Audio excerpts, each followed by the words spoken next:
Evening all. Just a wee response to a lot of what's going on just now online in regards to a certain podcaster who I've sat down with in a position of trust. We had a discussion prior to conducting the podcast where I addressed some claims that had been made about him. I'm not a two-faced person, so I brought it up there and then. I said we can't proceed if there's any substance to any of this. So it's over to you to justify it and clarify what's been going on online. So his team around him at the time, who I'm in contact with, a good bunch of guys, confirmed that checks had been done within their power as much as they could do, and that the apparent paperwork, which now appears to be fraudulent, suggested that he was a man of his word and that the claims were based on online trolls. And being online, you put yourself out there to all sorts, and you do get trolled and you do get hate and you do get this and you do get that. We all know what goes on online. In order to even put yourself out there, you have to have a certain amount of robustness to deal with that, because we all get it. So benefit of the doubt was given, and the podcast went ahead on the condition that I was very crystal clear. I said if anything ever comes out in regards to any of this, I would make a pretty bad enemy, in the sense that you would be going against every single thing that I and those like me stand for and stand against, which is abuse and domestic violence and all the rest of it. So anyway, here we are down the line, and there's so many people coming out in regards to this podcaster, who I will name. It's Mr. Heggie, as we know, and because of the podcast being online, I have been trying to contact him most days, leaving messages and all the stuff, which I know he's seen. He's probably shadow banned me on his comments, so his followers, those that he's duped, can't see my comments calling him out on it, looking for I believe because we've sat down, because he was invited into my home, that he deserves to get in touch with me, that he absolutely should get in touch with me and justify himself to me. If he had one single iota of respect for me, which he claimed to have, he would have already done that and put it to bed. He's currently aligning himself with boys in Manchester, Liverpool, decent guys apparently, you know. No comment on them at all, no opinion on them, wish them luck. But I hope that they are aware of what they are aligning themselves to in regards to the claims made against them. I've seen some proof which is pretty undeniable, that certain allegations are true, and there's no getting away from that. There's a lot of people jumping in the bandwagon. There's going to be all sorts of people coming on with no real claim to, you know, get involved. But when you put yourself out there, it's alright for him to sit and say, why should I do these checks? Why should I? Right? See, if you put yourself out there and you're representing something that you believe in, you absolutely should do the checks that your followers are asking you to do. You've put yourself into a position of public speaking, okay? Whatever endeavour you're on, you're basically putting you've created a public persona, a public image, a public platform. The minute you share that and you monetize yourself from your channel, which you have done, your public deserve clarification and transparency on who they are supporting. Alright? Now there's skeletons in your closet and you must address them. It's imperative that you address them. Stop saying one day you're going to do the checks and the next day, why should you? Get the checks done. I'll go and do checks, any checks. I've got nothing, no skeletons in my closet, nothing to hide. The skeletons in your closet are very, very sinister, alright? So everybody can have a past, none of us are angels, but when it comes to that type of thing, that's a whole different ball game.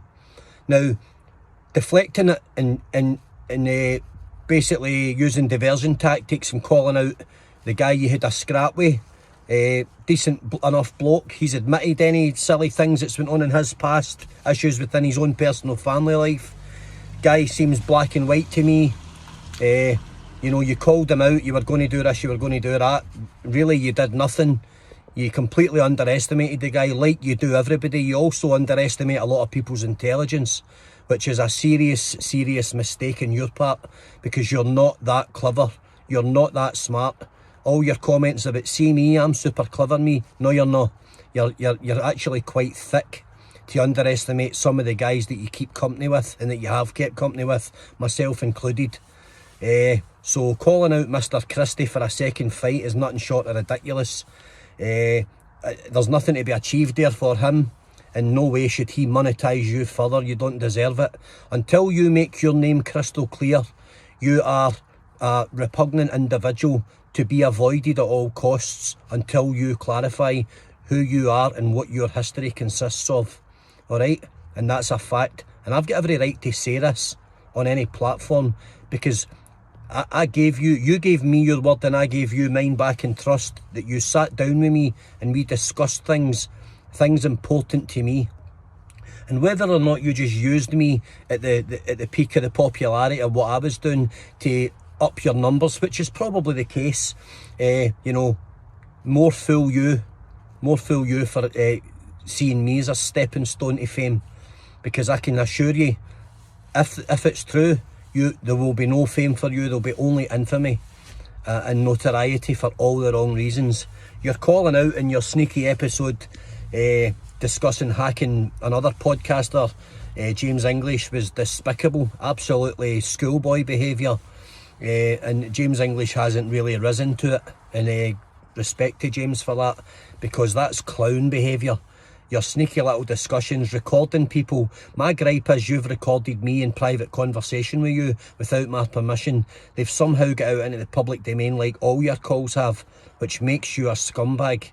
People pointing fingers, calling you a police informant and a grass and all the rest of it. There's now no denying what you are, because you record people without their permission in moments of trust. Remember, all your calls and messages to me are also there.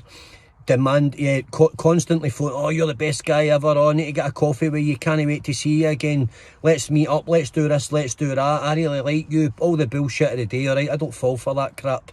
I take everything with a pinch of salt in life, because people really will rub your back up when they need something from you. When they no longer need you, like you don't need me now, right? You need me now like a hole in the head, I can assure you.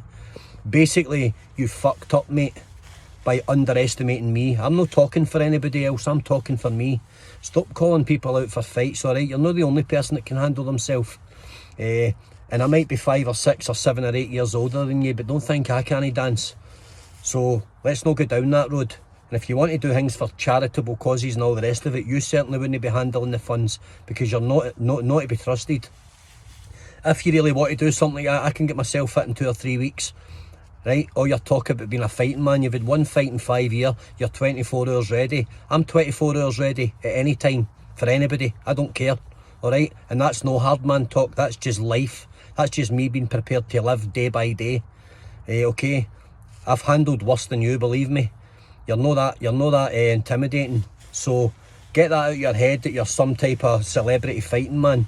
You're not. If you were ever any good, you would have done it as a profession in a boxing ring, like the real tough guys. Alright, there's none of you good enough for that world. So don't kid yourself. Stop surrounding yourself with this and that and the next thing, trying to pad your cell up and make life easy for yourself, buying protection. Stand on your own 2 feet, okay? Address the accusations that's been levelled against you, and address them proper, not fraudulently, with doctored paperwork and stupid certification that I can purchase off the internet. Right? Do it properly. Do the full disclosures and get these claims addressed before people start landing on your doorstep. Alright? That's my advice to you. So far, all I've said is what's out in the public domain. I don't make slanderous claims. It's not in my nature. Don't be calling me out on anything, and don't be starting any silly stuff with me like you have done everybody else. So far, my name's not come out your mouth, and that's fine. I've felt obliged to address you because of the volume of messages I am getting and receiving about you. So I've had to do this, alright? It's not in my nature, I'm pretty sure you know that much. Anyway, get it addressed, Decker, and resolve this. You're representing something that you claim to be involved in. I don't believe you're aligned to any mental health organisation, okay? I don't believe you do much good in your community or for anyone round about you. You know, soup kitchens, food banks, work with the homeless, work with mental health. I don't think you're an ambassador of anything other than your own ego, okay? So get off your high horse. Stop letting things go to your head. Stop spouting crap off in stupid videos and address it like a man. Come out and address it like a man. Get your checks done. Go into a police station. Go on the PNC, get it printed off. Do your disclosures, do your DBSs, do your ACROs, and get it out there in the public domain. And then take a month off and regroup. If you've got nothing to hide, there'll be a lot of people, including me, that will apologise to you. I don't think that day will come, but I wish you well. Good luck.